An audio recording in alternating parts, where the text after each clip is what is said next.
അയ്യോ, പ്രശ്നങ്ങൾ, യുദ്ധങ്ങൾ, ഇതൊക്കെയാണ് ബിഗ് ബോസിൽ നടന്നെന്താ ഒരു എന്താ പറയാ, ഒരു യുദ്ധ പ്രതീതി തന്നെയായിരുന്നു. അനുമോള് കിച്ചൺ ടീമിലാണ്. അറിയാലോ, അനുമോള് കിച്ചൺ ടീമിൽ, ആദില കിച്ചൺ ടീമിൽ.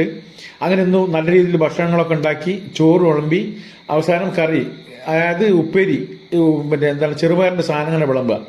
അതിൻ്റെ ഇടയ്ക്ക് ആദില വരുന്നു. അപ്പൊ അനു പറയുന്നു ഞാൻ എല്ലാവർക്കും ഈക്വലായിട്ട് വിളമ്പാം, പിന്നെ കുറച്ച് കറി മാറ്റി വെക്കാം, കാരണം ചോറ് കൂടുതലുണ്ടെന്നുള്ളൊരു സംശയം. അരി ഇട്ടത് ആദിലയാണ്. അത് പിന്നീടാണ് ഏറ്റവും ലാസ്റ്റ് അറിയുന്നത്. അത് പോട്ടെ. പിന്നെ അങ്ങനെ പ്രശ്നങ്ങൾ, അടി പിടി അതിൻ്റെ ഇടയ്ക്ക് ആരൊക്കെ വെച്ചപ്പെടുന്ന അക്ബറൊക്കെ ചാടി വരുന്നു, ഷാനവാസ് ചാടി വരുന്നു. പിന്നെ പ്രശ്നങ്ങളാണ്. അവസാനം അനുമോള് പറഞ്ഞു ഞാൻ ഇനി കിച്ചൺ ടീമിലില്ല, ഓക്കെ, ഇറങ്ങി. ഇനി കിച്ചൺ ടീമിലേക്കില്ല, ഓക്കെ, വെസൽ ടീമിലേക്കാക്കി. അതിന്ന് നവീൻ എടുത്തിട്ട് കിച്ചൺ ടീമിലേക്കാക്കി. അങ്ങനെ പാത്രം കഴുകാൻ ബാക്കി. അപ്പൊ അനുമോള് പറയുന്നതിൽ ഒരു യാഥാർത്ഥ്യമുണ്ട്. നമ്മൾ മാറി ചിന്തിച്ചാൽ അറിയാം.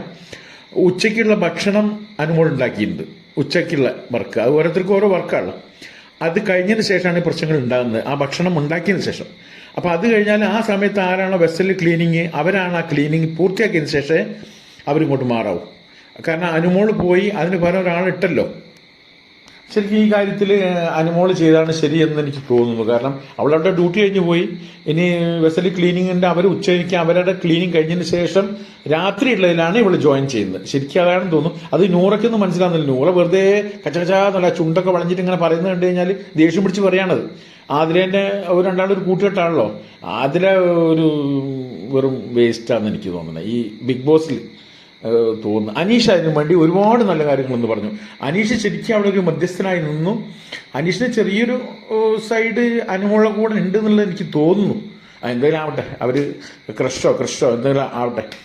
എങ്കിലും ബിഗ് ബോസിൽ സംഗതി രൂക്ഷമാവാണ്, കാര്യങ്ങളെല്ലാം രൂക്ഷമാണ്. നാളത്തെ ഏതായാലും പുതിയ അപ്ഡേറ്റുമായിട്ട് ഉടനെ വരാം.